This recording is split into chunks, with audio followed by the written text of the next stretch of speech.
একটু ত্রুটি হচ্ছে, আমরা একটু এটা ফিক্স করে নিই, তারপর আমরা শুরু করছি। তোমরা আমাকে কাইন্ডলি 1 মিনিট সময় দাও। ঠিক আছে?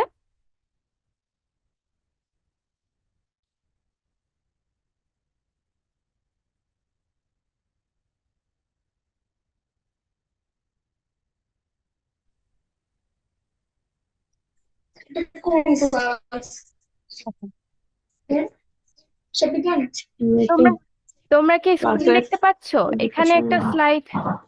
আচ্ছা, আমরা সবাই একটু আনমিউট করি। বাংলা তো প্রকার বাংলা বই কই?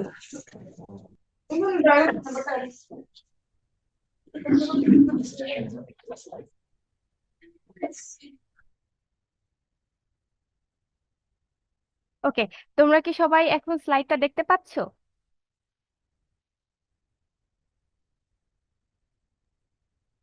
ঠিক আছে। ওকে, ঠিক আছে। আর আমরা অযথা আনমিউট করব না। যদি হচ্ছে তোমাদের কথা বলার প্রয়োজন হয়, লেকচার সম্পর্কিত যদি কোনো প্রশ্ন থাকে, সেক্ষেত্রে আমরা আনমিউট করে কথা বলতে পারবো। আমি তোমাদেরকে একটা নির্দিষ্ট সময় পর অবশ্যই জানাবো যে তোমাদের কোনো প্রশ্ন আছে কিনা।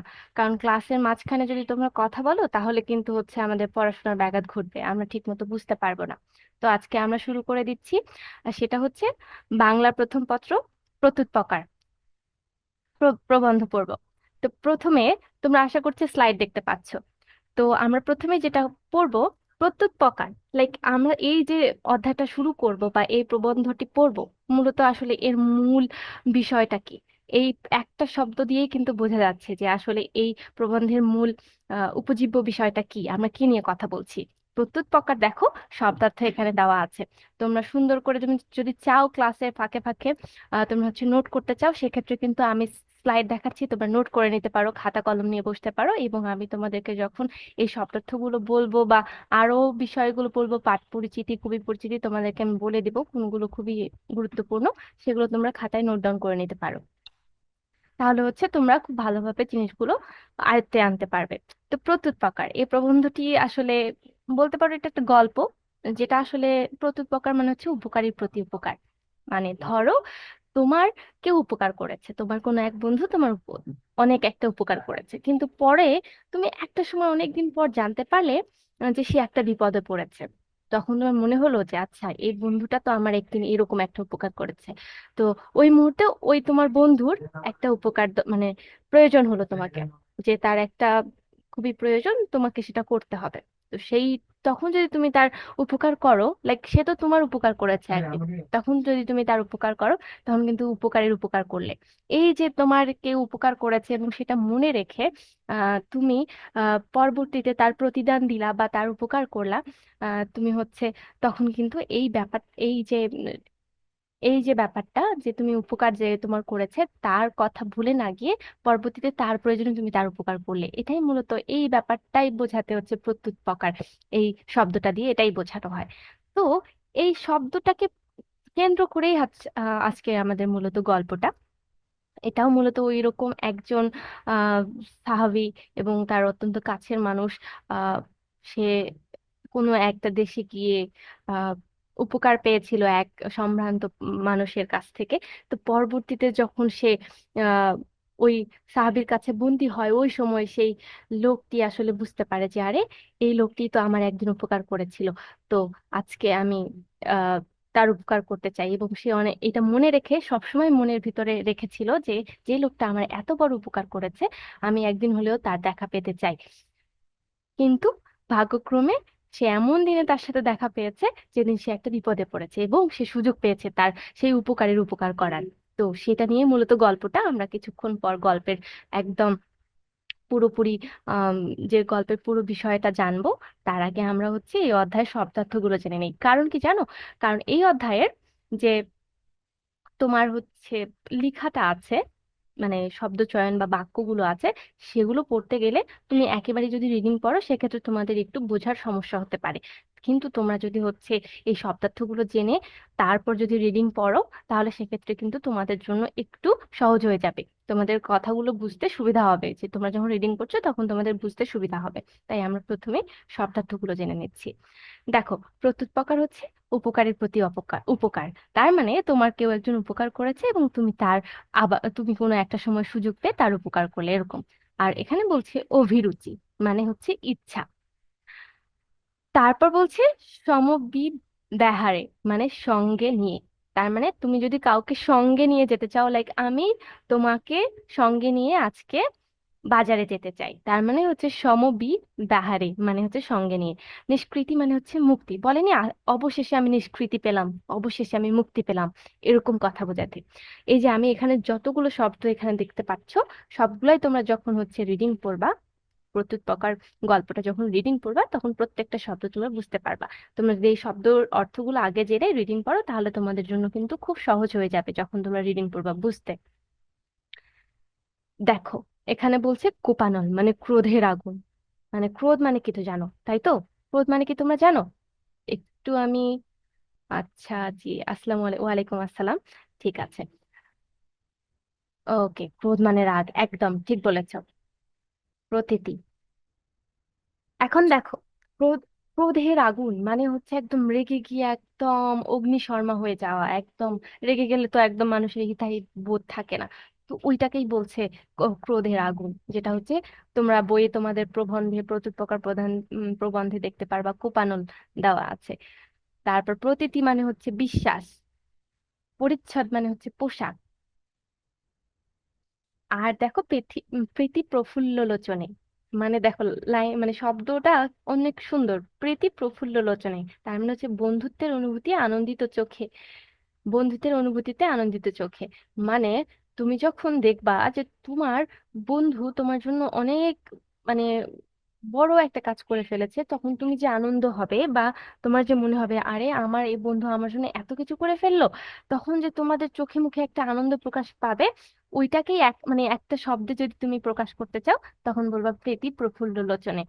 আর মৌন অবলম্বন মানে হচ্ছে নিরাপত্তা পালন, এটা সবাই জানে, এটা তোমার আলাদা করে এখান থেকে শেখার আসলে দরকার নেই, বাট অনেকে নাও জানতে পারো, সেক্ষেত্রে তোমরা জেনে রাখো।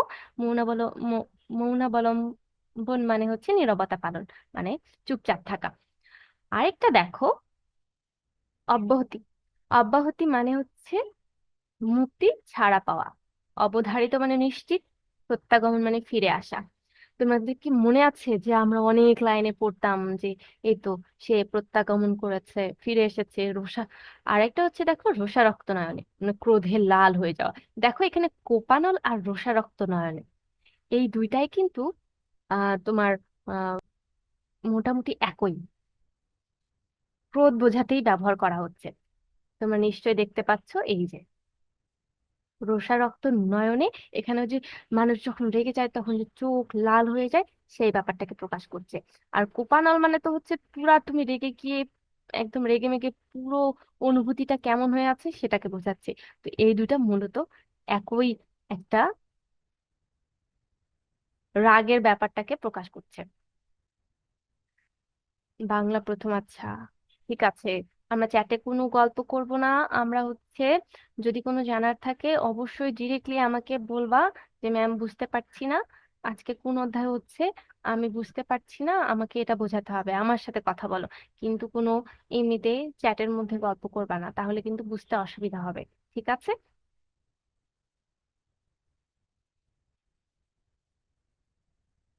ওকে, দেখো, আর আরেকটা আছে, দেখো, অবলোকন মাত্র মানে দেখা মাত্র, সম্ভাষণ মানে সম্বোধন, আর উৎকট মানে অত্যন্ত প্রবল, তীব্র, অবরুদ্ধ, বন্দি, নিরীক্ষণ মানে মনোযোগ দিয়ে দেখা। তো তোমরা অবশ্যই এই শব্দার্থগুলো খুব সুন্দর করে পড়বা, তোমাদের বই যখন রিডিং পড়বা শব্দার্থ কিন্তু দেওয়া থাকবে প্রত্যেকটা চ্যাপ্টারের শেষে, তোমাদের শব্দার্থ দেওয়া থাকে বা প্রথমে থাকতে পারে। তো এগুলো যদি, এগুলো না পড়লে কিন্তু তোমাদের এমসিকিউ প্রশ্নের উত্তর করতে পারবে না। অনেক সময় তোমাদের দিয়ে রাখলো যে সম্ভাষণ শব্দের অর্থ কি, অপশনে অনেক কিছু দিয়ে রাখলো, তার মধ্যে একটা অপশন হচ্ছে ধরো এই সম্বোধন, তখন তোমাকে সঠিক উত্তরটা দাগাতে হবে। ঠিক আছে? ওকে, এখন তাহলে আমরা, তোমরা নিশ্চয়ই এই শব্দার্থগুলো জেনে গিয়েছো, এখন আমরা পরের স্লাইডে চলে যাই। উম দেখো, এখানে বলছে, এখন দেখো এগুলো তো জাস্ট এক কথায় শব্দের অর্থ ছিল, কিন্তু এখানে আরো কিছু কিছু শব্দ ছিল যে প্রবন্ধে, প্রত্যুৎপকার প্রবন্ধে, সেই শব্দগুলোতে আসলে তোমাকে খুব ভালোভাবে বোঝার জন্য তোমাকে এই লাইনগুলো সুন্দর করে পড়তে হবে। সেটা হচ্ছে, দেখো ওখানে কিন্তু খলিফার কথা বলা আছে একজন। তিনি হচ্ছে খলিফা, মানে কি প্রতিনিধি। হজরত মুহাম্মদ সাল্লাল্লাহু আলাইহি সাল্লামের পরে মুসলিম রাষ্ট্রের সর্বপ্রধান শাসককর্তাকে খলিফা বলা হতো। তার মানে ধরো হজরত মুহাম্মদ সাল্লাল্লাহু আলাইহি সাল্লাম যখন হচ্ছে ছিল, তো ওই মুসলিম রাষ্ট্রের সর্বপ্রধান, মানে হজরত মোহাম্মদ সাল্লাহ সাল্লাম যখন মৃত্যুবরণ করেন, তারপর থেকে যারা হচ্ছে মোহাম্মদ সাল্লাহ সাল্লামের পর থেকে যারা হচ্ছে কোনো একটা মুসলিম রাষ্ট্রের প্রধান হয়, সেই রাষ্ট্রপ্রধানকে বলা হয় শাসনকর্তা। যে শাসনকর্তাকে বলা হয় খলিফা। যেমন হচ্ছে আমাদের দেশের আহ রাষ্ট্রপ্রধানকে কি বলা হচ্ছে বলো? আমাদের দেশে যারা একদম আহ, প্রধানমন্ত্রী, প্রধানমন্ত্রী আমাদের দেশ চালাচ্ছে, সেরকম হচ্ছে ইসলাম প্রধান দেশগুলোতে হজরত মোহাম্মদ সাল্লাহ সাল্লামের পর পর যারা মুসলিম রাষ্ট্রের যে রাষ্ট্রের প্রধান ছিল, সেই শাসনকর্তাকে বলা হতো খলিফা। আর ডেমাস্কাস হচ্ছে দামেস্কো, এটা একটা একটা শহরের নাম, এশিয়ার একটি প্রাচীন শহর। আমাদের কিন্তু মহাদেশ হচ্ছে এশিয়া। তো এশিয়ার একটি প্রাচীন শহরের নাম হচ্ছে দামেস্ক, যেটাকে হচ্ছে ওই গল্পে, প্রত্যুৎপকার গল্পে ডেমাস্কাস নামে বলা হয়েছে। হজরত ইব্রাহিম আলাইহিসসালামের যুগের পূর্বে এখানে শহর গড়ে উঠেছিল বলে জানা যায়। বর্তমানে দামেস্কো সিরিয়ার রাজধানী। তোমরা যখন এখন তো তোমরা হচ্ছে ক্লাস 9 10-এ পড়ছো, তারপর যখন তোমরা অ্যাডমিশন টেস্ট দিবে, ইন্টারমিডিয়েটে উঠবে, তখন কিন্তু বা অ্যাডমিশন টেস্ট না দিতে হলেও তোমরা যদি সাধারণ জ্ঞান সম্পর্কে জানার অনেকের ইচ্ছা থাকে, সেক্ষেত্রে কিন্তু তোমাদের এসব দেশ, রাজধানী, মুদ্রা এসব কিন্তু পড়তে হয়। একদম। আচ্ছা, অনেকে উত্তর দিয়েছি প্রেসিডেন্ট, রাষ্ট্রপতি। আচ্ছা ঠিক আছে, মানে আমরা রাষ্ট্রপ্রধানের কথা বলছি, যারা দেশ পরিচালনা করছে, শাসনকর্তা। তো ওই সময়ে হজরত মুহাম্মদ সাল্লাল্লাহু আলাইহি সাল্লামের সময় পর থেকে মুসলিম রাষ্ট্র, যেগুলো মুসলিম রাষ্ট্র ছিল, সেগুলো সব রাষ্ট্রের সর্বপ্রধান যে শাসনকর্তা থাকতো, মানে শাসন করতো, তাদেরকে খলিফা বলা হতো। তো দামেস্কাস শহর নিয়ে আমরা পড়লাম। দামেস্কো, বর্তমানে দামেস্কো হচ্ছে সিরিয়ার রাজধানী। এখানে একজনের কথা বলা আছে, মামুন, আল মামুন নামেই সমধিক পরিচিত। তার পূর্ণ নাম হচ্ছে আবুল আব্বাস আব্দুল্লাহ আল মামুন।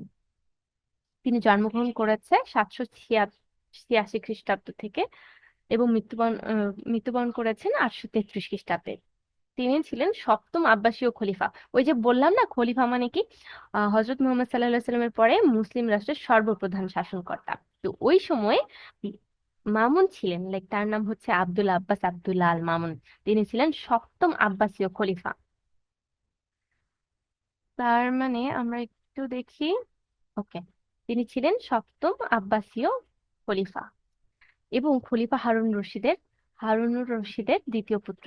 813 খ্রিস্টাব্দে তিনি নিজেকে খলিফা ঘোষণা করেন। আচ্ছা ঠিক আছে, তোমরা যখন ডিটেল পড়বা তখন এটা সুন্দর করে পড়ে নিবা, যদি তোমাদের জানার ইচ্ছা থাকে। তো এখন আমরা নেক্সট স্লাইডে চলে যাচ্ছি। তোমরা ঠিক মতো দেখতে পাচ্ছ কিনা? যদি দেখতে না পাও, কোনো সমস্যা হয়, বুঝতে না পারলে অবশ্যই সাথে সাথে আমাকে জানাবে। ঠিক আছে?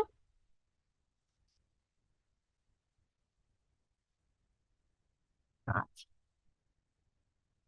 এখন আমরা চলে যাব লেখক পরিচিতিতে। আচ্ছা, আমরা একটু,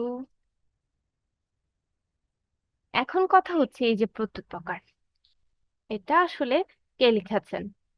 ঈশ্বরচন্দ্র বিদ্যাসাগর এই প্রত্যুত্তরকার গল্পটি লিখেছেন, এবং আমরা সেই লেখক সম্পর্কে আজকে একটু জানবো। ঠিক আছে? তোমরা কি সবাই জানো যে ঈশ্বরচন্দ্র বিদ্যাসাগর সম্পর্কে কার কি ধারণা আছে? একটু আমাকে বলো তো। আনমিউট করে যে যেটুকু জানো আমাকে একটু বলো, আমি একটু শুনি যে এটা না দেখেই তোমরা ঈশ্বরচন্দ্র বিদ্যাসাগর সম্পর্কে কি জানো। অনেকে অনেক কিছু জানে, শুনি একটু। নাম তো নিশ্চয়ই শুনেছো। ঈশ্বরচন্দ্র বিদ্যাসাগর মুখস্থ করে বই ছিঁড়ে ফেলতো। হ্যাঁ, দারুণ। তুমি কি, তোমার নাম কি? তাসবিন নুরজি। আচ্ছা, জিম। আচ্ছা, থ্যাংক ইউ। তো তুমি, ঈশ্বরচন্দ্র বিদ্যাসাগর এর নামের মধ্যে বিদ্যাসাগর হলো তার উপাধি। তাকে হ্যাঁ, দয়ার সাগর নামে অনেকে জেনে থাকেন। আচ্ছা ঠিক আছে। তোমার নাম কি? বিদ্যাসাগর পশ্চিমবঙ্গের মেদিনীপুর জেলার বীরসিংহ গ্রামে জন্মগ্রহণ করেন, আই থিংক। ঠিক আছে, সেটা তো তোমরা ওটা যখন পড়লা জানলা, তো লেখক পরিচিতি জানার পর এটা জানলা, কিন্তু থাকে না যে একটা ধারণা, যে বইয়ের থেকে পড়োনি, কিন্তু হচ্ছে মানুষ মুখে শুনেছো যে ঈশ্বরচন্দ্র। উনি বাংলা ব্যাকরণ তৈরি করছে। হুম। আচ্ছা। তিনি প্রথম থেকে সরাসরিয়া বাংলা বই প্রথম প্রচলন করছে। হুম। আচ্ছা। বহু বিবাহের বিরুদ্ধে প্রতিবাদ ঈশ্বরচন্দ্র গড়ে বাংলাদেশ বিদ্যাসাগর আবার সেটা অনেক ভূমিকা সংস্কার করেন। রেখেছেন। তিনি আসলে। বাল্য বিবাহ নিরূপণ করছে। আচ্ছা, তোমরা অনেকেই অনেকেই তো অনেক কিছু জানো। দারুণ। আর ঈশ্বরচন্দ্র বিদ্যাসাগর মূলত দেখো, ওনার নামের পিছনে কিন্তু বিদ্যাসাগর ব্যাপারটা আছে, বিদ্যাসাগর কথাটা লেখা আছে। তো এইটা বলতে তোমরা আসলে নিজেরা কি বুঝছো? বই থেকে না, নিজেদের মনে তোমাদের কি মনে হচ্ছে যে বিদ্যাসাগর কেন বলা হচ্ছে ওনাকে? কারণ উনি অনেক ম্যাম উনি জ্ঞানী তাই। বাংলা ভাষার উপর ইনি অনেক অনেক ভূমিকা জ্ঞানী রেখেছেন। ছিলেন। উনি বাংলা ব্যাকরণ, তারপর বিভিন্ন রচনা পাঠ থেকে শুরু করে প্রবন্ধ ইত্যাদি মানে রচনা করে বাংলার প্রতি একটা মানে আলাদা মাত্রা এনে দিয়েছে। তাই ওনার নামের লাস্টে বিদ্যাসাগর উপাধিটা জয়েন করা হয়েছে। সেটা তো আমি বুঝেছি, কিন্তু থাকে না যে বিদ্যাসাগর কথাটার অর্থ কি? তোমরা এইটা বলো আমাকে। বুঝলাম যে জ্ঞানের ঈশ্বরচন্দ্র সাগর। বিদ্যাসাগর অনেক অবদান রেখেছে, জ্ঞানের যার কারণে সাগর। এটা উপাধি দেওয়া হয়েছে, কিন্তু তোমাদের কি মনে হয় বিদ্যাসাগর মানে কি? জ্ঞানের সাগর। তিনি অনেক জ্ঞানের অধিকারী। একদম। শিমু বলেছে তিনি অনেক জ্ঞানের অধিকারী, একদম এটা বিদ্যাসাগর কথাটা। অস্ট্রেলিয়ান অধিকারী। হ্যাঁ, এটাই। তো ঈশ্বরচন্দ্র বিদ্যাসাগর মূলত লাইক উনি ওই যে একজন বলল, জিম জিম মনে হয় বলল, সে বলেছে যে ঈশ্বরচন্দ্র বিদ্যাসাগর বই পড়তো আর বইয়ের পাতা ছিঁড়ে ফেলতো। এটা আমিও শুনেছি। সে এত বেশি বুদ্ধিমান ছিল যে তার একবার একটা পৃষ্ঠা পড়লে সে তার দ্বিতীয়বার পড়ার প্রয়োজন পড়তো না। সে যখন রিডিং পড়তো তখন সাথে সাথেই সেটা তার ব্রেনে একদম গেঁথে যেত। তখন আর দ্বিতীয়বার ওইটা পড়ার দরকার হতো না। মানে তার বুদ্ধিমত্তা এত বেশি তুখর ছিল, তার জ্ঞানের শক্তি এত বেশি মানে বেশি ছিল যে সে একবার একটা বই রিডিং পড়লেই সেই বইটা দ্বিতীয়বার তার হাত দিতে হতো না। তাহলে অবশ্যই তার বুদ্ধির তারিফ করতে হয়, তাই তো? আর বিদ্যাসাগর এই কারণে বলা হচ্ছে তিনি কিন্তু অনেক জ্ঞান চর্চা করেছেন, অনেক কিছু জানেন। বিদ্যা মানে হচ্ছে জ্ঞান। তো সাগর মানে কি? জ্ঞানের সাগর। তার মানে তিনি এত বেশি জ্ঞান অর্জন করেছেন, মানে যেমন সাগরে অনেক বেশি পানি, যার তুলনা হয় না, ঠিক তার বিদ্যারও হচ্ছে উপমা এইটা দিয়েছেন যে বিদ্যাসাগর তিনি অনেক বেশি জ্ঞানী। এই জন্য ওনাকে মূলত বিদ্যাসাগর বলে। আর তারপর তো তার অবদানের কথা পরবর্তীতে যখন আমরা দেখতে পাই, সেটা তো আমরা জানতেই পারি। কিন্তু থাকে না যে তার কিছু আম, মানে গড গিফটেড কিছু ইন্টেলিজেন্স ছিল, বুদ্ধিমত্তা ছিল, যে আল্লাহর তরফ থেকে ছাড়া এটা আসলে সম্ভব না। তিনি একবার রিডিং পড়লে একদম মানে ওইটা আর দ্বিতীয়বার তার হাত দেওয়া লাগতো না। এটা কিন্তু আসলেও মানে কি আর বলবো, মিরাকেল টাইপের একটা ব্যাপার। এটা কি তোমরা কেউ করতে পারবা যে একবার রিডিং পড়লা আর দ্বিতীয়বার তোমাকে কোনোদিনও সারা জীবনে আর কখনোই ওইটা পড়তে হবে না? এটা কি সম্ভব বলো? না। সম্ভব। জি না। হ্যাঁ, এটাই। কিন্তু ঈশ্বরচন্দ্র বিদ্যাসাগর ছিলেন ঠিক তেমনই। উনি একবার একটা পৃষ্ঠা পড়লে ওনাকে আর কখনোই ওইটা পড়তে হতো না দ্বিতীয়বার। এই জন্যই মূলত ওনাকে আসলে বিদ্যাসাগর বলা হয়। সবই সম্ভব। হুম। কি কি বললা?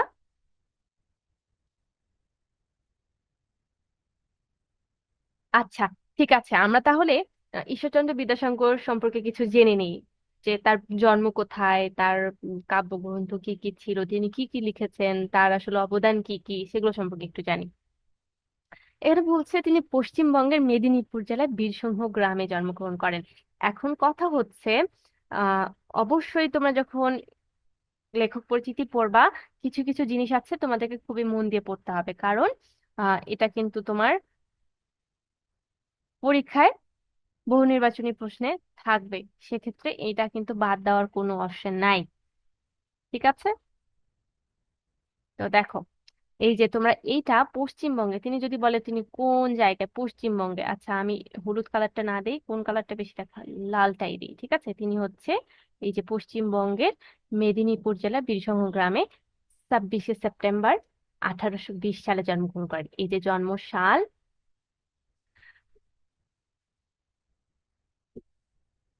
জন্মসাল, a participant has asked you to AI companion, no, ওকে। দেখো, ঈশ্বরচন্দ্র বিদ্যাসাগর কোথায় জন্মগ্রহণ করেছেন? পশ্চিমবঙ্গের মেদিনীপুর জেলার বীরসিংহ গ্রামে। যদি বলে যে গ্রামের নাম কি, তখন তোমরা বলবা বীরসিংহ গ্রাম। এখন তোমাকে যদি বলা হয় কত সালের কত তারিখে, তখন অবশ্যই বলবা 1820 সালের 26শে সেপ্টেম্বর। এই জন্মসাল এবং মৃত্যুসাল সবসময় মনে রাখবা তোমরা। এটা কিন্তু বহু নির্বাচনী প্রশ্নে আসতে পারে, তো এটা মনোযোগ দিয়ে পড়বা। তারপর দেখো, তিনি কলকাতা সংস্কৃত কলেজের ছাত্র ছিলেন। একটা এখানে ভুল করে এসেছে, যাই হোক তিনি কিন্তু কলকাতা সংস্কৃত কলেজের ছাত্র ছিলেন। প্রথমে সংস্কৃত এবং পরে ইংরেজি ভাষায় পাণ্ডিত্য অর্জন করেন। একটা জিনিস লক্ষ্য করো, উনি আবার ইংরেজি ভাষায় পাণ্ডিত্য অর্জন করেন। তার মানে কি, প্রথমে সংস্কৃত কলেজের ছাত্র ছিলেন এবং পরে ইংরেজি ভাষা তার মানে তার এত জ্ঞান। আমরা যদি ধরো এখন তো আহ, যখন আমরা অনার্সে ভর্তি হই বা গ্রাজুয়েশন করি তখন কিন্তু ওভাবে আমাদের সবকিছু পড়া একটা নির্দিষ্ট সাবজেক্ট থাকে। কেউ ধরো ইঞ্জিনিয়ারিং পড়ছে, কেউ ধরো মেডিকেল পড়ছে, বা কিংবা হচ্ছে কেউ বাংলা বাংলা বিষয় নিয়ে পড়ছে, কিংবা কেউ ইংরেজি সাহিত্য নিয়ে পড়ছে। তো ঠিক তেমনি ভাবে ঈশ্বরচন্দ্র বিদ্যাসাগর ইংরেজি ভাষায় পাণ্ডিত্য অর্জন করেন। তিনি বহু সম্মান ও খ্যাতি লাভ করেন। অবশ্যই যার এত বুদ্ধি সে তো সম্মান অর্জন করবে, খ্যাতি তো লাভ করবেই। 19 বছর বয়সে পরীক্ষা অর্জন করে তিনি বিদ্যাসাগর, দেখো তিনি বিদ্যাসাগর উপাধি কত বছর বয়সে লাভ করেছেন, এটা একটু মাথায় রাখবা। 19 বছর বয়সে তিনি বিশেষ পরীক্ষায়, তার মানে একটা পরীক্ষা হয়েছিল, তাকে পরীক্ষা করার জন্য একটা পরীক্ষা নেওয়া হয়েছিল, সেই পরীক্ষায় তিনি সাফল্য অর্জন করেন এবং তারপর তাকে বিদ্যাসাগর উপাধি লাভ করা। জি, কেউ কিছু বলছো? আচ্ছা, তিনি কিন্তু বিদ্যাসাগর উপাধি কত বছর বয়সে লাভ করেন? 19 বছর বয়সে, এটা অবশ্যই মনে রাখবা। তারপর বলছে বদান্যতার জন্য জনসাধারণ তাকে দয়ার সাগর আখ্যা দেয়। তার মানে তিনি যে এই যে এত দয়ালু, এটা তিনি হচ্ছে শুধুমাত্র যে পড়াশোনা করতে তা না, তিনি কিন্তু অনেক দয়ালু ছিল। এই জন্য তাকে আসলে দয়ার সাগর উপাধি দেয়। একাধারে উম এটা কি বলেছে,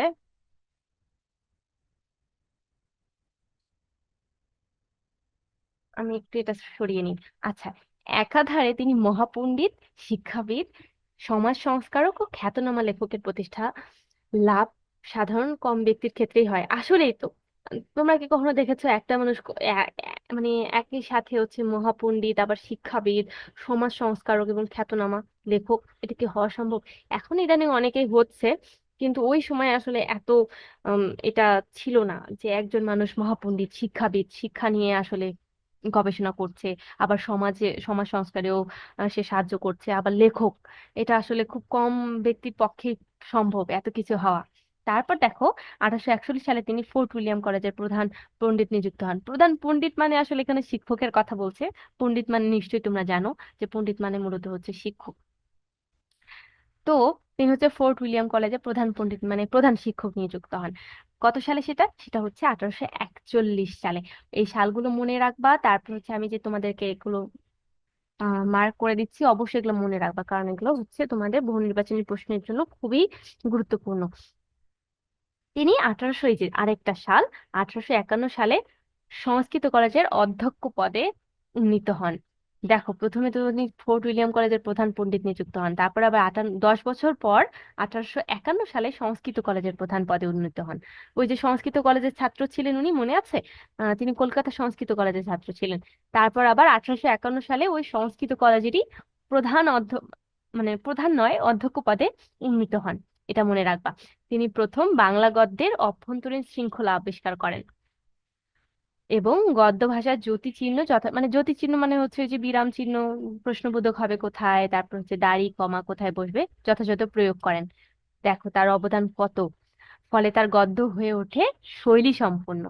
এখন তোমরা আমাকে বলো, শৈলী সম্পন্ন বলতে কি বোঝাচ্ছে? বলো, তোমরা কি কেউ বলতে পারবা? যে এখানে বলছে তার ফলে তার গদ্য হয়ে ওঠে শৈলী সম্পন্ন। এগুলো মানে ধারাবাহিকভাবে তার গদ্য অনেক আচ্ছা, ঠিক আছে। উম সম্পূর্ণতা লাভ করে তার এই জ্যোতিষিণ্য প্রয়োগের কারণে। হ্যাঁ, এটা ঠিক বলেছো।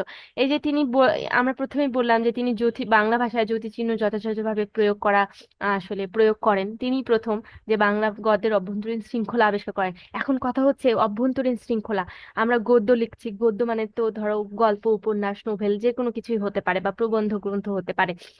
তো সেক্ষেত্রে এখন আমরা ধরো শুরুটা শুরু করলাম, লাস্টের একটা লাইন দিয়ে একটা প্রথম শুরু করলাম গদ্য, তাহলে হলো না। মাঝখানে আমরা যেটা কথা দেওয়ার কথা ছিল সেটা না দিয়ে শেষের একটা অংশ এনে দিলাম, তাহলে কি শৃঙ্খলা শৃঙ্খলা হলো? গল্পের মধ্যে শৃঙ্খলা, তোমার বিন্যাসটা ঠিক মতো হলো? হলো না, কিন্তু এলোমেলো হয়ে গেল। এই যে একের পর এক ধারাবাহিকতা মেনটেন করা বাংলা গদ্যে, কোনটার পর কোনটা আসবে। যেমন ধরো, আমি প্রথমে যদি তোমাদের ক্লাসে এসেই প্রথমে যদি বলি যে আচ্ছা ঠিক আছে, তোমরা হচ্ছে এই প্রশ্নের উত্তরটা দাও, সৃজনশীল প্রশ্ন লিখতে দিলাম, কোনো পড়াশোনা নাই, কিচ্ছু নাই, ক্লাসের শুরুতে এসে জাস্ট শব্দার্থ, এই যে এখন তো আমরা ধারাবাহিক ভাবে যাচ্ছি, প্রথমে আমরা শব্দার্থ দিয়ে শুরু করলাম, তারপর আমরা লেখক সম্পর্কে জানছি, তারপর আমরা ধীরে ধীরে পাঠ পরিচিতি জানবো, গল্পের বিষয় কি সেটা জানবো, তারপর হচ্ছে বহুনির্বাচনী প্রশ্ন জানবো, তারপর না সৃজনশীলে যাব। আমি যদি শেষে গিয়ে বলি আচ্ছা ঠিক আছে, শুভ বিদায়, আজকের মতো এখানেই ক্লাস শেষ, তারপর যদি আমি শব্দার্থ পড়ানো শুরু করি, তাহলে কি আসলে শৃঙ্খলা রক্ষা হলো? ধারাবাহিকতা হলো? তো ওরকম একটা গল্পেরও শুরু থেকে শেষ পর্যন্ত একটা ধারাবাহিকতা থাকে। তো এই যে শৃঙ্খলা, এটা না থাকলে কিন্তু ওই গল্পটা গল্প হলো না, বা হচ্ছে তোমার ঠিকভাবে সঠিক অর্থ, বা তোমরা পড়ে বুঝতেও পারবা না যে আসলে এটা কি লিখছে, তোমরা নিজেরাই বিরক্ত হয়ে যাবে ওই গল্প পড়ে। তো এই যে বাংলা গদ্যের যে অভ্যন্তরীণ শৃঙ্খলা, যে কোনটার পর কোনটা দিতে হবে, এই ব্যাপারটা নিয়ে তিনি প্রথমে আসলে আম, আবিষ্কার করেন যে আসলে বাংলা গদ্যে অনেক, তো যখন ওই প্রথম ওই সময় যারা লেখালেখি করতো, এত কিছু তো আর ধরে বেঁধে নিয়ম কানুন মেনে সবাই লিখতো না, যাদের যা মন চাইতো লিখে ফেলতো। কিন্তু তখন তিনি এসে এই যে অভ্যন্তরীণ শৃঙ্খলাটা আবিষ্কার করেন, যেভাবে লিখলে লেখা আরো সুন্দর হবে, গল্পগুলো আরো সুন্দর হবে, এবং যারা বই পড়বে তাদের আরো অনেক বেশি মনোযোগী হবে পড়ার ক্ষেত্রে।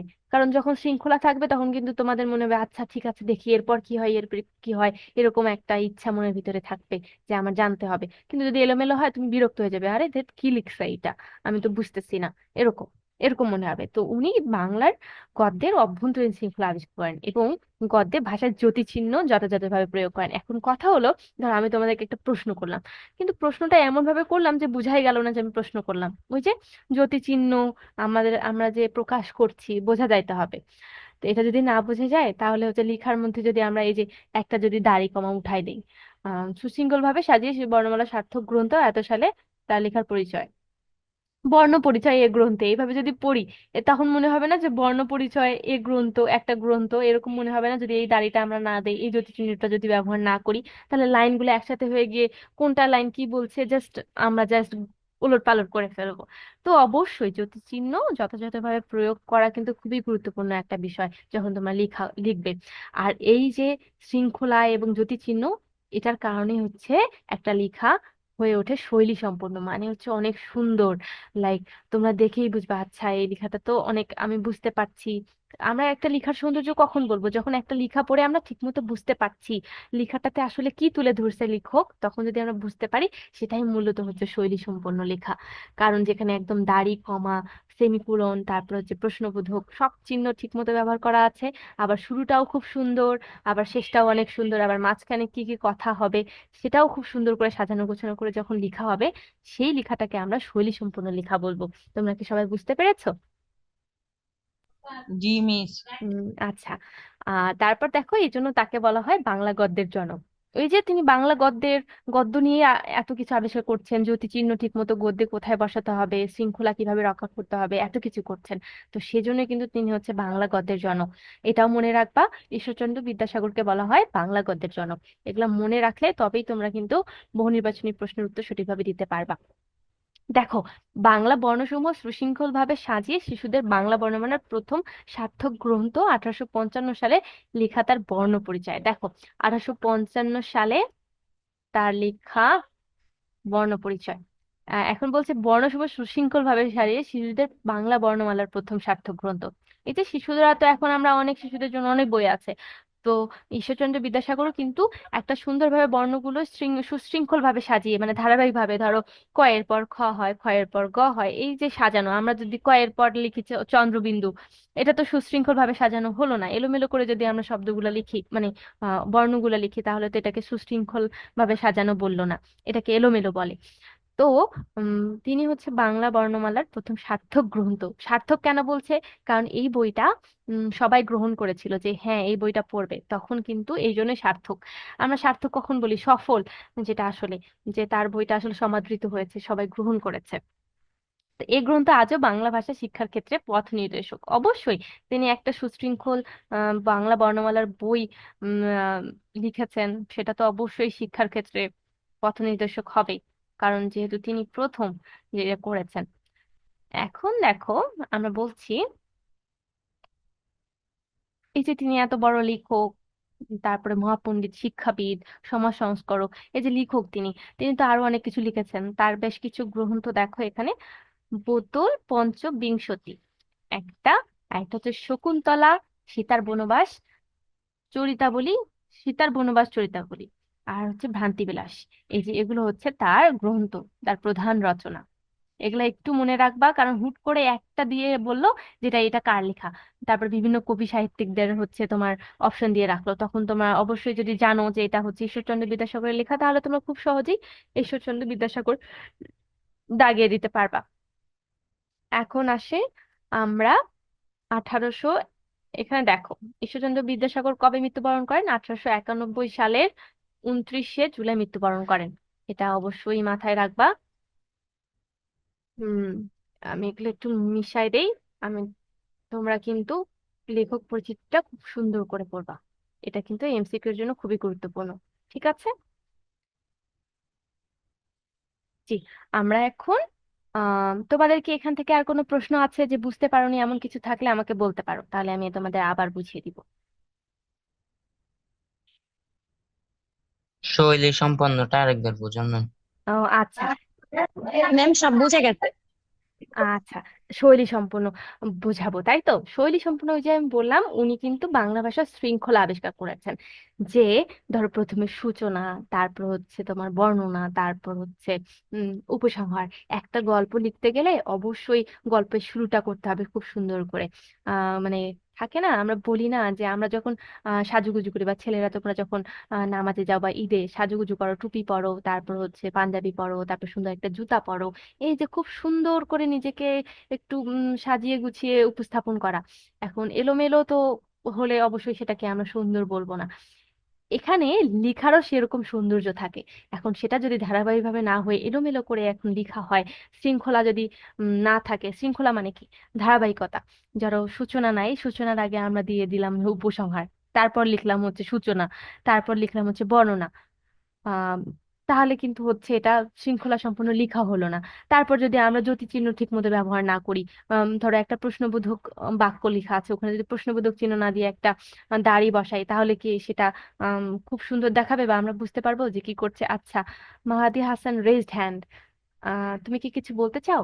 মাহাদি, মাহিদি হাসান। বদান্যতার জন্য জনসাধারণ তাকে দয়ার সাগর আখ্যা দেয়। উম, মানে এ- বদান্য এখানে বলছে লাইক তিনি হচ্ছে পরোপকারী ছিলেন, অন্যের উপকার করতেন, এবং তিনি অনেক দয়ালু ছিলেন। এটাকেই হচ্ছে প্রকাশ করার জন্য বদান্যতা এই শব্দটা ব্যবহার করা হয়েছে। বুঝতে পেরেছো? জি ক্লিয়ার। আচ্ছা, শৈলী সম্পন্ন মানে কি তাহলে? একটা লেখার ধারাবাহিকতা বজায় রেখে যতিচিহ্ন ঠিকভাবে প্রয়োগ করে একটা সুন্দর সাজানো গোছানো লেখাকেই আমরা বলছি শৈলী সম্পন্ন। যে বলেছিল শৈলী সম্পন্ন বুঝুনি, সে কি এখন বুঝেছো? জি ম্যাম। আচ্ছা, তাহলে আমরা এখন পরের স্লাইডে যাই। আচ্ছা, এখন আমরা এই যে আমরা যেটা গল্প নিয়ে আজকে, যেটা গল্পের যে মূল বিষয়, গল্পের নাম কি বলো? প্রত্যুপকার।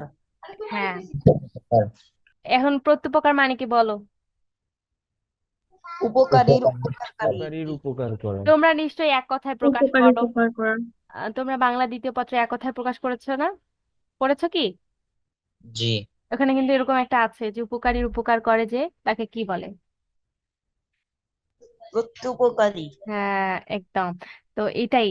তো এখানে আমরা গল্পটা এরকম যে একজন মানুষ উপকার পেয়েছিল একটা দেশে গিয়ে, সেখানে তারপর অনেক বছর কেটে যায়। তারপর যখন সে ফিরে আসে, সে মনের ভিতরে মনে রাখে যে আমাকে এই লোকটা এরকম মনে রেখে, মানে উপকার করেছে, আমি তার সাথে দেখা করতে চাই। কিন্তু দেখা করা হয়ে ওঠে না, যেহেতু হচ্ছে হুট করে মানে তার উপকার করেছিল, ওভাবে চেনেনি। তারপর সে মনে মনে ভাবতে থাকে যে তার সাথে যদি একদিন দেখা হতো, সে অনেক, তার অনেক ভালো লাগতো। তারপর হুট করে একদিন তার খলিফা একটা লোককে বন্দি করে। তারপর বন্দি করতে গিয়ে, ওই লোকের সাথে গল্প করতে গিয়ে তিনি জানতে পারেন যে আসলে ওই লোকটাই তাকে সাহায্য করেছিল। এবং পরে আহ তিনি তার সাহায্যের প্রতিদান হিসেবে তাকে সাহায্য করতে চায়।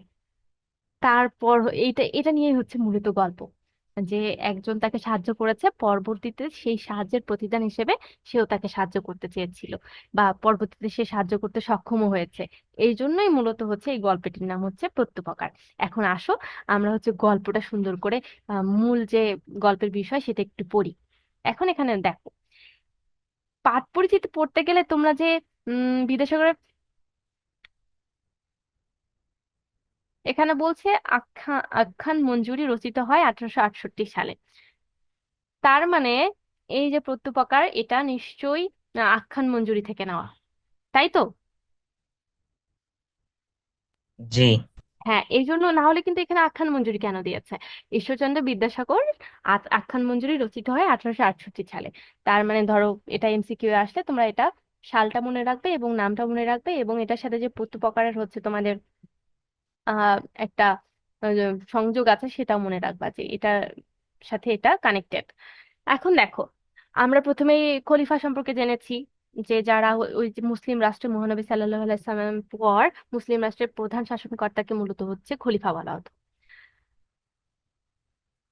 আর দেখো, এখানে যে আখ্যান মঞ্জুরির কথা বলা হলো, তা আখ্যান মঞ্জুরি উম, এই যে তোমার রচনা সমগ্র, বা তুমি এটাকে বলতে পারো যে গ্রন্থ হতে পারে একটা, যেখানে অনেক গল্পের সমাহার থাকে। তো সেখানে মূলত ব্যক্তিগণের জীবনের গৌরবদীপ্ত ঘটনা এই গ্রন্থের বিভিন্ন রচনার উপজীব্য। মানে এটা তো একটা গ্রন্থ। তোমরা কি জানো গ্রন্থ মানে কি? অনেকগুলো গল্পের সমাহার থাকে। হ্যাঁ, একদম। তো এইখানেই এই আখ্যান মঞ্জুরিও কিন্তু একটা রচনা সমগ্র বা গ্রন্থ বলতে পারো। তো এখানে কিন্তু অনেক ধরনের গল্প আছে, অনেক ধরনের ব্যক্তি জীবনের গৌরবদীপ্ত, মানে অনেকে ধরো খুব থাকে না যে সাফল্যময় জীবনের বর্ণনা করেছে, ব্যক্তি জীবনের কথা বলছে, সেরকম এই এই রচনা সমগ্রের মধ্যে, এই গ্রন্থের মধ্যে এই ঘটনাগুলো। প্রত্যুপকার আলী আব্বাস নামক এক ব্যক্তির প্রতি উপকারের কাহিনী। দেখো, তো এই গল্পটা কাকে নিয়ে? আলী আব্বাস নামক এক ব্যক্তির প্রতি উপকারের কাহিনী। তো ওই সময় ওখানে খলিফা যিনি ছিলেন, তার নাম ছিল মামুন। ঠিক আছে? তো ওই খলিফা দামেস্কের জনৈক শাসনকর্তা পদচ্যুত হন। নতুন শাসনকর্তা মামুনের একজন প্রিয়পাত্র ছিলেন আলী ইবনে আব্বাস। তার মানে কি, ওই যে খলিফা মামুন ছিলেন, তার একজন প্রিয় পাত্র ছিল, প্রিয় পাত্রের নাম ছিল আলী ইবনে আব্বাস। তো ঘটনাটা মূলত এই আলী ইবনে আব্বাসকে নিয়ে। আলী ইবনে আব্বাস তিনি স্থানীয় একজন সম্ভ্রান্ত ব্যক্তির কাছে আশ্রয় লাভ করে জীবন রক্ষা করেন। এখন এটা আমি গল্পটা তোমাদেরকে একটু ডিটেইলে বলি, তোমরা একটু শুনো। তো এই আলী ইবনে আব্বাস একটা সময় একটা বিশাল বিপদে পড়ে। ওই সময় হচ্ছে কি, যে হচ্ছে তোমার ওই যে প্রধানমন্ত্রী পরিবর্তন হচ্ছিল, বা হচ্ছে পদ থেকে নামাচ্ছিল, যেমন আমাদের দেশেও এরকম কিছুদিন আগে একটা ঘটনা ঘটে গেল। তো এরকম একটা খুব সমস্যা হচ্ছিল। তো ওই সময় খুব বিপদে পড়ে। তো যে আম, শাসনকর্তা পদচ্যুত হলেন, তো উনি সৈন্য নিয়ে, সৈন্য দল নিয়ে একদম যাকে পাচ্ছিল তাদেরকে ধরে নিচ্ছিল বা একদম আক্রমণ করছিল। তো ওই সময় আলী ইবনে আব্বাস কি করলো, একটা সম্ভ্রান্ত ব্যক্তির কাছে, একটা সম্ভ্রান্ত পরিবারের কাছে গেল, গিয়ে বললো এরকম আমি তো বিপদে পড়েছি, আমাকে কি একটু সাহায্য করবেন? তো কিন্তু ওই সম্ভ্রান্ত ব্যক্তি কোনো কিছু ভাবলো না, না ভেবেই তাকে আশ্রয় দিল। দেওয়ার পর তাকে টানা 1 মাসের মতো তাকে আহ, তিনি হচ্ছে ওই বাসায়, আলী ইবনে আব্বাসকে তার বাসায় রেখেছিলেন, এবং তার খাওয়া দাওয়া থেকে শুরু করে তার সব আতিথেয়তা, যত্ন আত্তি সব করেছেন। তো একটা সময় পর সবকিছু যখন ঠিকঠাক হয়ে গেল, তখন ইবনে আব্বাসকে তো ফিরতে হবে নিজের দেশে, না হলে তো ওই অবস্থায় তো সবসময় আর কতদিন থাকবে, তাই না? কিন্তু আলী ইবনে আব্বাসের কাছে তো কোনো টাকা পয়সা কিচ্ছু ছিল না, এখনো কিভাবে ফিরবে? ও আবার এই কথা ওই লোককে, ওই সম্ভ্রান্ত ব্যক্তিকে বলতেও পারছে না, যে আমার তো এরকম অবস্থা, আমি এখন কিভাবে ফিরবো। কিন্তু ওই লোক সেটা বুঝতে পারে। তারপর কি করে, সেই লোক আলী ইবনে আব্বাসের জন্য একটা ঘোড়া তৈরি করে, তারপর অনেক খাবার দাবার থেকে শুরু করে সবকিছু সাজিয়ে দেয়, যাতে তার হচ্ছে বাগদাদে ফিরে যেতে তার কোনো সমস্যা না হয়। এবং তখন তিনি যখন আলী ইবনে আব্বাস যখন রওনা শুরু করলেন, তখন তাকে একটা স্বর্ণ মুদ্রের থলি হাতে ধরিয়ে দিলেন, যে যদি তার কোনো প্রয়োজন হয়, যে সেখান থেকে সাহায্য নিতে পারেন। আলী ইবনে আব্বাস তো একদম অবাক হয়ে গেল, তার একদম আম, আনন্দে চোখ ছলছল করা শুরু করলো, যে একটা মানুষ আমাকে চেনে না, জানে না, আমার জন্য এত উপকার করলো। সে আসলে অনেক কৃতজ্ঞতা অনুভব করলো ওই লোকটার প্রতি যে আমার এত বেশি উপকার করলো। তারপর তো আলী ইবনে আব্বাস ওখান থেকে চলে এসেছিল। তারপরে সে আলী ইবনে আব্বাস সব সময় মনে মনে করতে, আচ্ছা ওই লোকটার দেখা যদি আমি একদিন পেতাম তাহলে অনেক ভালো হতো। তো এরকম। তো অনেক দিন পর এখন কিন্তু ইবনে আব্বাস যেখানে আছেন তা সেই জায়গার খলিফা হচ্ছে মামুন। ঠিক আছে। তো সেই খলিফা মামুন এক ব্যক্তিকে হচ্ছে বন্দি করে নিয়ে আসেন। তো ওই আলী ইবনে আব্বাসের আশ্রয়দাতাকেই যে বন্দি করে নিয়ে আসেন এটা কিন্তু আলী ইবনে আব্বাস জানতো না। তো আলী ইবনে আব্বাসকে হচ্ছে খলিফা বললো যে যাও এই লোকটাকে মানে ভালো করে বন্দি করে রাখো যেন পালাতে না পারে। তারপর আলী ইবনে আব্বাস ওই লোকটাকে নিয়ে গিয়ে বলল, আচ্ছা ঠিক আছে। সুন্দর করে বন্দি করে রাখলো যেন পালাতে না পারে একদম খুব ভালোভাবে। তারপর হুট করে উম আলী ইবনে আব্বাস ওই লোকটাকে জিজ্ঞেস করতেছিল ওই বন্দিটাকে যে আচ্ছা আপনার বাড়ি কোথায়। তখন তিনি হচ্ছে একটা জায়গার নাম বলেছিল, দামেস্কাস বলেছিল মনে হয়। আমার ঠিক মনে নেই, তোমরা বইটা রিডিং পড়বা তাহলে বুঝতে পারবে। তখন তো সে একদম খুশি হয়ে গেল। আলী ইবনে আব্বাস ওই জায়গার নাম শুনে বলে কি, আচ্ছা আপনি যেখানে থাকেন সেই জায়গাটা আসলে অনেক সুন্দর একটা জায়গা, সেই জায়গায় এক মানুষ আমাকে অনেক বেশি উপকার করেছিল। আমি সব সময় আল্লাহর কাছে চাই যে সেই মানুষটার সাথে যেন আমার দেখা হয়। তারপর তো ওই বন্দি এটা শুনে তো একটু আগ্রহ তার একটু মনে হতে লাগলো, আচ্ছা ঠিক আছে তাহলে শুনি কি কাহিনী। সে আলী ইবনে আব্বাসকে বললো, আচ্ছা ঠিক আছে আপনি কি পুরো কাহিনীটি বলবেন আমাকে। তখন আলী ইবনে আব্বাস বললো যে এরকম এরকম কাহিনী, আমাকে এরকম সাহায্য করেছিল। তো আমার খুব ইচ্ছা যে তার সাথে আল্লাহ যেন আমার একদিন দেখা করায় দেয়। তখন ওই বন্দি বলল যে আল্লাহ আপনার ইচ্ছা পূরণ করেছে, আমি সেই ব্যক্তি যে আপনাকে আশ্রয় দিয়েছিলাম। তখন তো আলী ইবনে আব্বাস একদম খুশিতে একদম মানে মানে কাঁদো কাঁদো অবস্থা হয়ে যায়, থাকে না অনেক বেশি খুশি হয়ে গেলে কৃতজ্ঞতা, এরকম একটা ব্যাপার হয়ে যায়। তখন আম, আচ্ছা শুনো, আমি হচ্ছে গল্পটা শেষ করে আমি তোমাদের কিন্তু অ্যাটেন্ডেন্স লিঙ্কটা দিয়ে দিচ্ছি, তখন কিন্তু তোমরা হচ্ছে অ্যাটেন্ডেন্সটা ফিল আপ করে দিও ফর্মটা, ঠিক আছে? তোমরা কি আমাকে শুনতে পাচ্ছ? আমার গল্প কি ঠিক মতো শোনা যাচ্ছে? Yes miss. জি মিস। ম্যাম, শোনা যায়। Um yes ma'am. গল্প কি বুঝতে পারছো? ইয়েস জি। ম্যাম। আচ্ছা শোনো। তো তখন যখন শুনলো উম যে আচ্ছা, আবার মাহিদি হাসান রেইজড হ্যান্ড, তুমি কি কিছু বলতে চাও? জনৈক শাসনকর্তা এটার মানে কি? ওই যে জনৈক শাসনকর্তা বলতে ওখানে শাসনকর্তাকে বোঝাতেই হচ্ছে জনৈক বলা হচ্ছে। থাকে না যে সম্মানসূচক শব্দ ব্যবহার করা, শ্রদ্ধেয়, জনৈক, এসব হচ্ছে যারা অনেক মানে উঁচু পজিশনে থাকে, অবস্থানে থাকে, তাদেরকে হচ্ছে সম্বোধন করার জন্য এই ধরনের শব্দগুলো ব্যবহার করা হয়। বুঝতে পেরেছো? ম্যাম, সম্ভ্রান্ত ব্যক্তি মানে কি? সম্ভ্রান্ত ব্যক্তি মানে হচ্ছে অনেক বেশি সম্মানিত ব্যক্তি। সম্ভ্রান্ত বলতে ধরো যাদের সম্মান অনেক বেশি, যারা অনেক বেশি মানে সমাদৃত, সবাই যাকে চেনে, যাদের সম্মান সমাজে যাদের অবস্থান অনেক উঁচুতে, থাকে না যে হচ্ছে অনেক বড় লোক, ধনী, এরকম ব্যক্তিকেই বোঝাচ্ছে সম্ভ্রান্ত। বুঝছি। হ্যাঁ। তারপর শোনো, তখন ওই লোকটা বললো যে এরকম আমি সেই লোক যে তোমাকে আশ্রয় দিয়েছিলাম। তখন আলী ইবনে আব্বাস তো একদম মানে ইমোশনাল হয়ে গেল। তখন সে বলল যে আচ্ছা আপনাকে বন্দি করেছে, তাহলে আপনি এক্ষুনি এখান থেকে, আমি আপনাকে সাহায্য করব, আপনি তো আমার উপকার করেছেন, আমি আপনার উপকার করতে চাই আজকে, আপনি এখান থেকে পালিয়ে যান। আমি তারপর যদি আমাকে আমার খলিফা যদি শাস্তি দেয়, তার তার পরিবর্তে যদি আমাকে মৃত্যুদণ্ড দেয় তাহলে আমি সেটা মাথা পেতে নিব। তারপর ওই লোক তো কিছুতেই মানবে না, কারণ তিনি তো দয়ালু একজন মানুষ।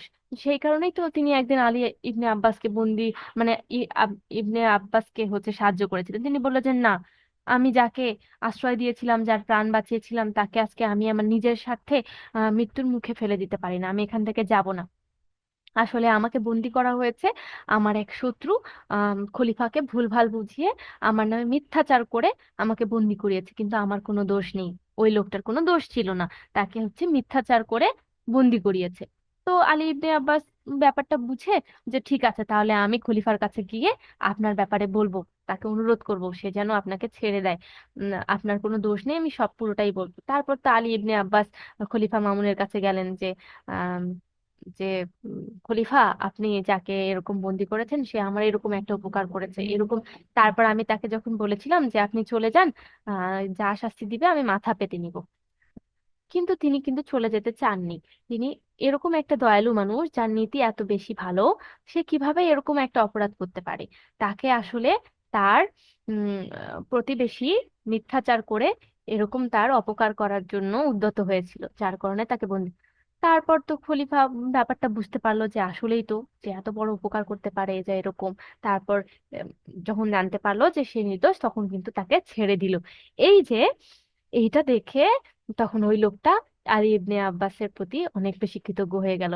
এই যে ওই লোকটা আলী ইবনে আব্বাসকে উপকার করেছিল, সেই উপকারের পরিবর্তে কিন্তু আজকে আলী ইবনে আব্বাস ওই লোকের উপকার করলো। তো গল্পটা কিন্তু দেখো প্রত্যুপকারের একটা আহ কি বলবো, এটাকে কি বলে, এটা উপকারের উপকার হয়ে গেল না, বলো? জি ও উপকার করেছে, তার কারণে ও সব সময় চাইতো যে একদিন আমি ওই লোকের সাথে দেখা করবো, তারপর একদিন সুযোগ আসলো, তারপর কিন্তু ওই লোকে সে উপকার করে দিল, তাই না? তো এটাই মূলত হচ্ছে গল্প। তোমরা অবশ্যই প্রথমে শব্দার্থগুলা পড়ে নিবা, কারণ বইয়ে যেগুলো লেখা আছে সেগুলো কিন্তু আমার মতো করে এরকম ভাষায় লেখা নাই, সেখানে ভাষাগুলো একটু শব্দের অর্থতে যে এরকম কঠিন কঠিন শব্দ ছিল সেগুলো। তো তোমরা শব্দের অর্থগুলো পড়ে যদি তোমরা গল্পটা পড়ো, তাহলে কিন্তু তোমরা বুঝতে পারবে। আর অবশ্যই তোমরা একবার করে রিডিং পড়বে, ঠিক আছে? আমি তোমাদেরকে একটু অ্যাটেন্ডেন্সটা দিয়ে দিচ্ছি। আমি তোমাদের অ্যাটেন্ডেন্সের লিঙ্কটা দিয়ে দিচ্ছি, তোমরা সবাই অ্যাটেন্ডেন্সটা দিয়ে দাও। আচ্ছা,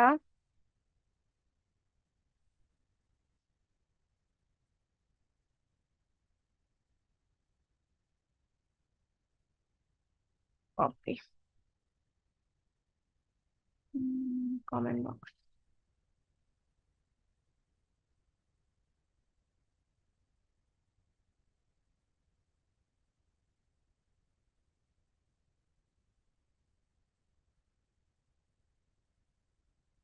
দেখো তোমাদের আমি কিন্তু লিঙ্কটা দিয়ে দিয়েছি, তোমরা কেউ এখন মেসেজ দিও না।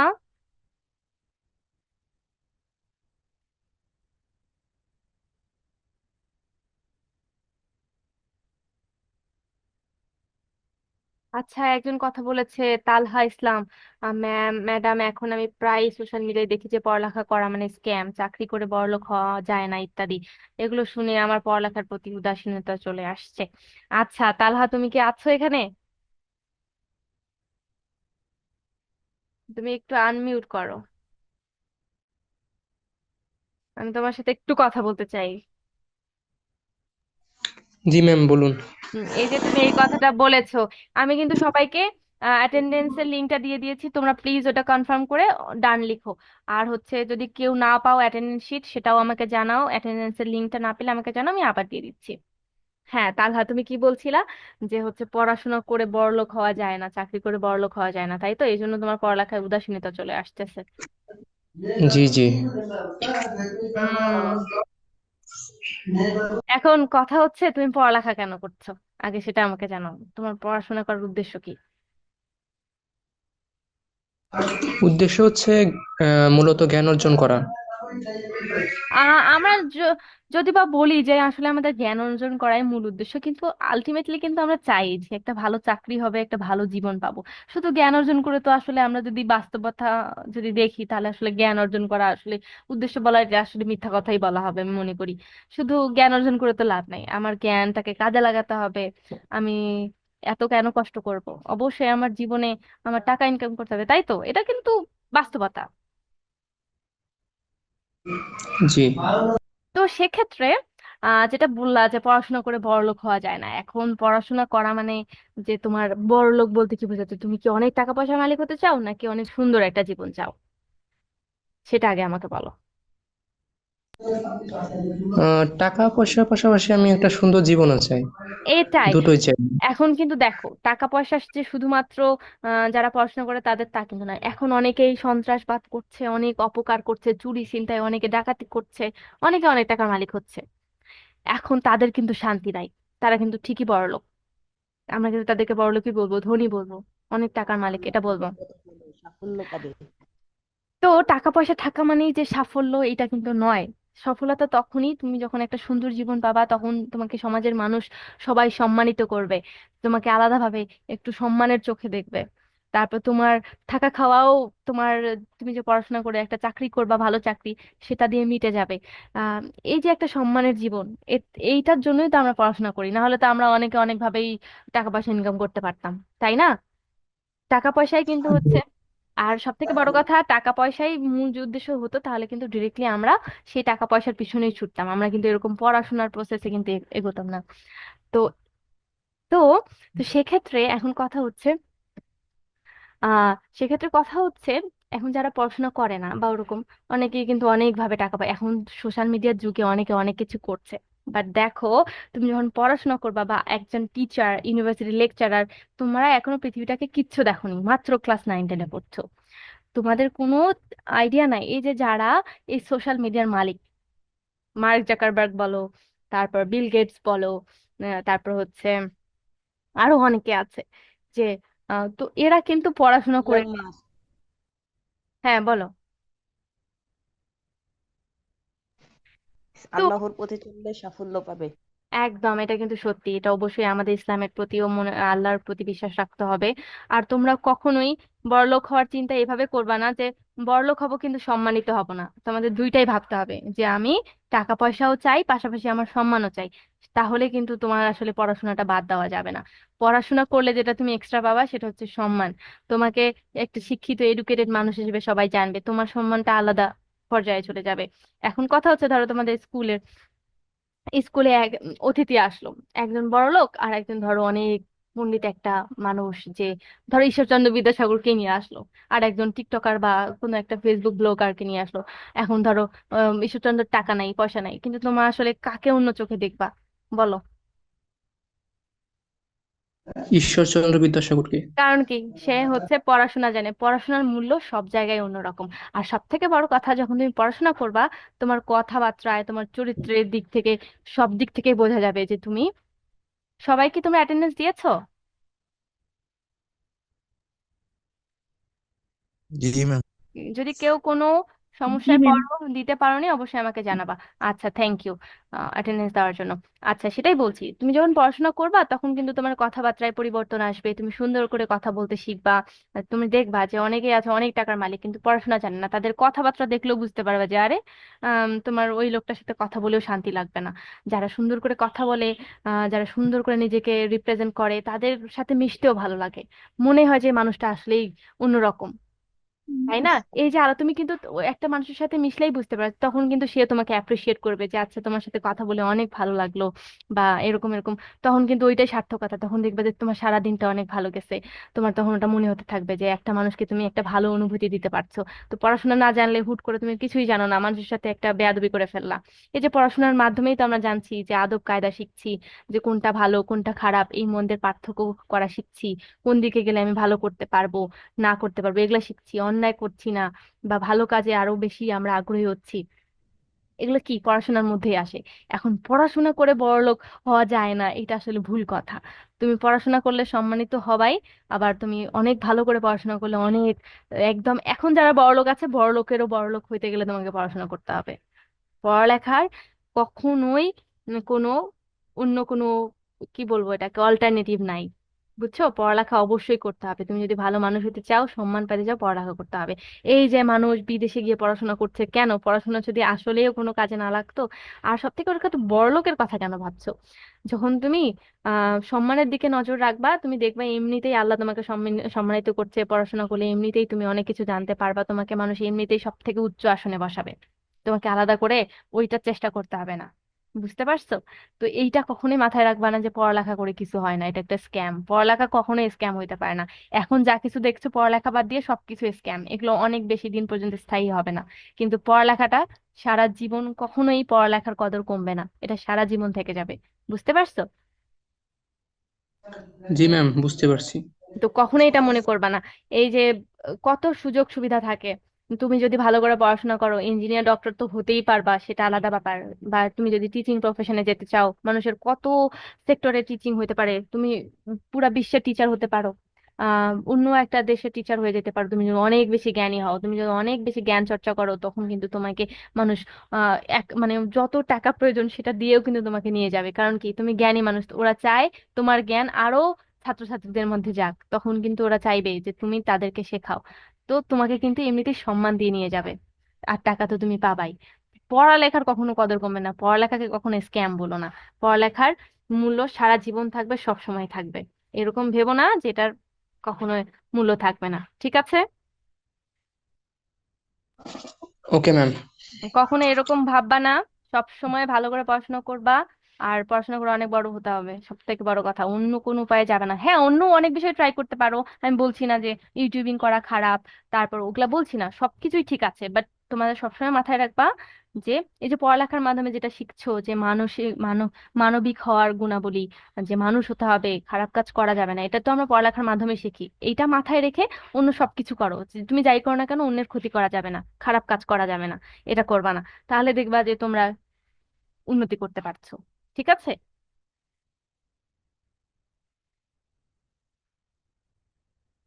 হ্যাঁ, এখন কথা হচ্ছে আমরা তো গল্পটা অলরেডি পড়ে ফেলছি, তোমরা নিশ্চয়ই গল্পটা বুঝেছো।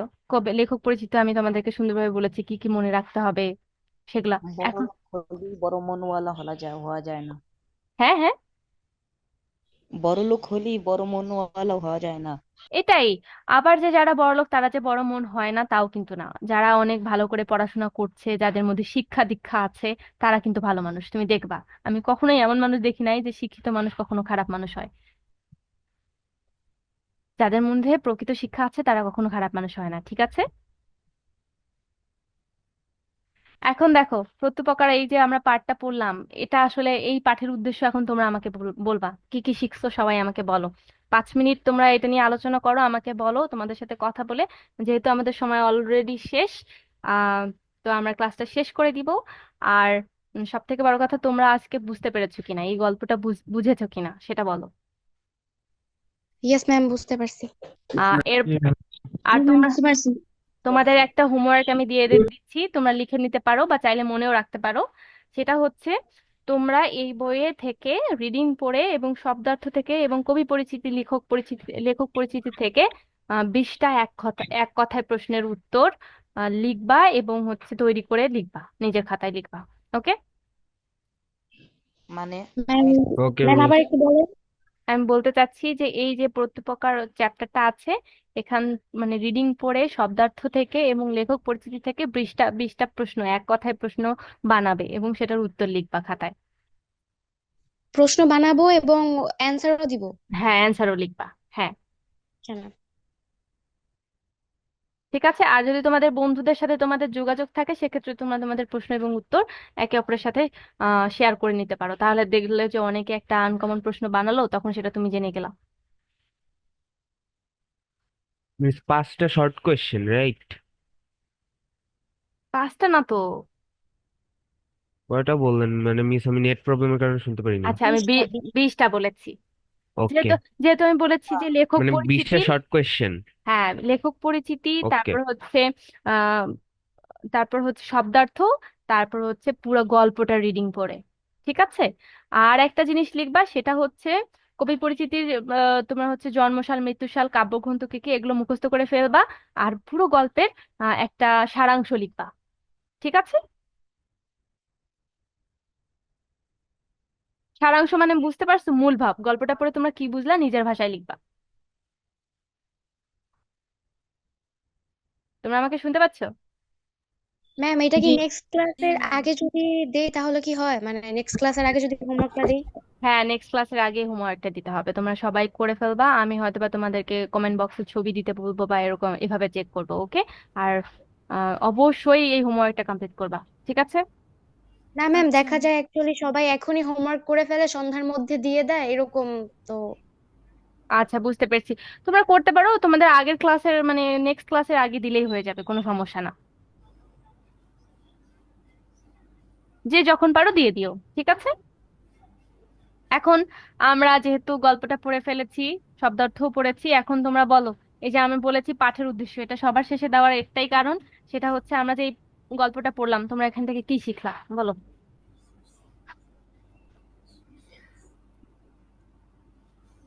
সে আমাকে উপকার করেছে, আমিও তাকে একসময় উপকারের বিনিময়ে উপকার ফিরিয়ে দিব। এবং যদি সে আমাকে উপকার নাও করে থাকে, সে যদি কোনো বিপদে পড়ে, তারপর আমি তাকে উপকার করতে ভুলবো না, সে আমার আপনজন হোক বা না হোক।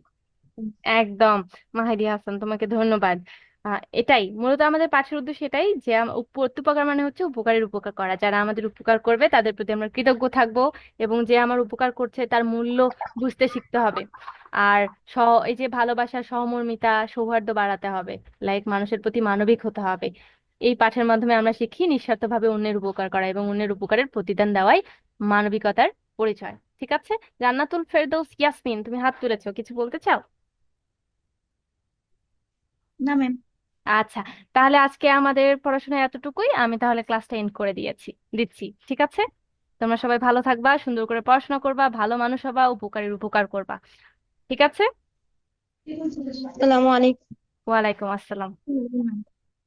আসসালামু আলাইকুম। আসসালামু আলাইকুম ম্যাম। আসসালামু আলাইকুম। ওয়ালাইকুম আসসালাম।